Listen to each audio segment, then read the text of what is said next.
But Stanley just couldn't do it. He considered the possibility of facing his boss, admitting he had left his post during work hours. He might be fired for that. And in such a competitive economy, why had he taken that risk? All because he believed everyone had vanished? His boss would think he was crazy. And then something occurred to Stanley. Maybe, he thought to himself, maybe I am crazy. All of my co-workers blinking mysteriously out of existence in a single moment for no reason at all? None of it made any logical sense. And as Stanley pondered this, he began to make other strange observations. For example, why couldn't he see his feet when he looked down? Why did doors close automatically behind him wherever he went? And for that matter, these rooms were starting to look pretty familiar. Were they simply repeating? No, Stanley said to himself, this is all too strange. This can't be real. And at last, he came to the conclusion that had been on the tip of his tongue. He just hadn't found the words for it. "I'm dreaming!" he yelled. "This is all a dream." Oh, what a relief Stanley felt to have finally found an answer, an explanation. His co-workers weren't actually gone. He wasn't going to lose his job. He wasn't crazy after all. And he thought to himself, I suppose I'll wake up soon.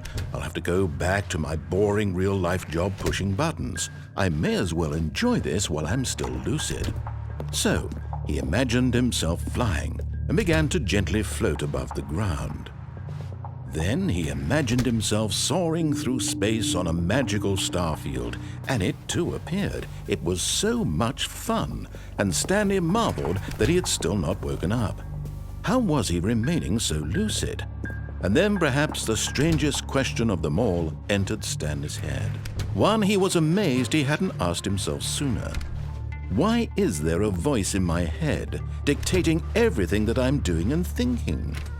Now the voice was describing itself being considered by Stanley, who found it particularly strange.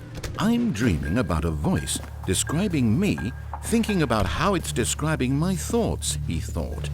And while he thought it all very odd and wondered if this voice spoke to all people in their dreams, the truth was that, of course, this was not a dream. How could it be?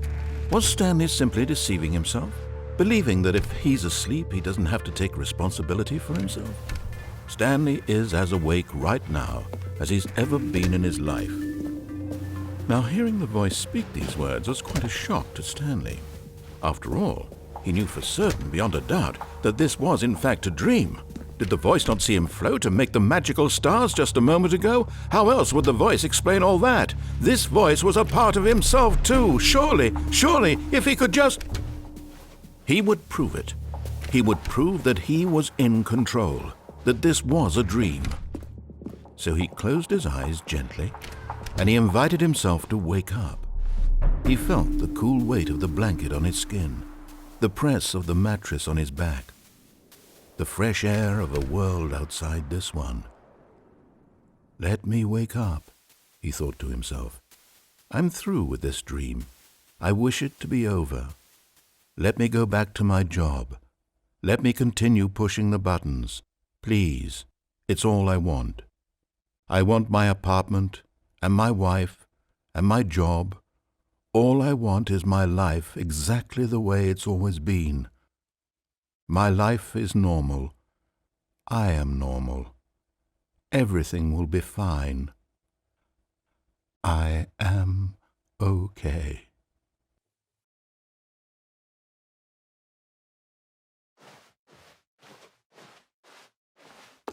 Stanley began screaming. Please, someone, wake me up. My name is Stanley. I have a boss. I have an office. I am real. Please, just someone tell me I am real. I must be real. I must be. Can anyone hear my voice? Who am I? Who am I? And everything went black.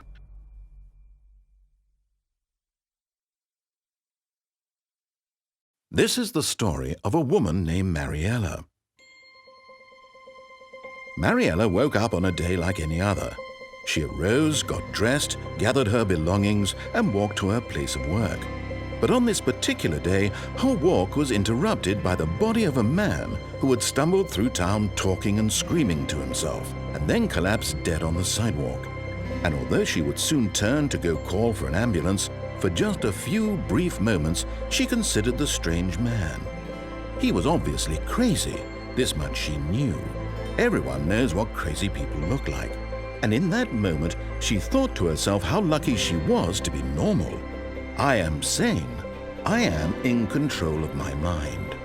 I know what is real and what isn't. It was comforting to think this, and in a certain way, seeing this man made her feel better. But then she remembered the meeting she had scheduled for that day, the very important people whose impressions of her would affect her career, and by extension, the rest of her life. She had no time for this, so it was only a moment that she stood there, staring down at the body. And then she turned and ran.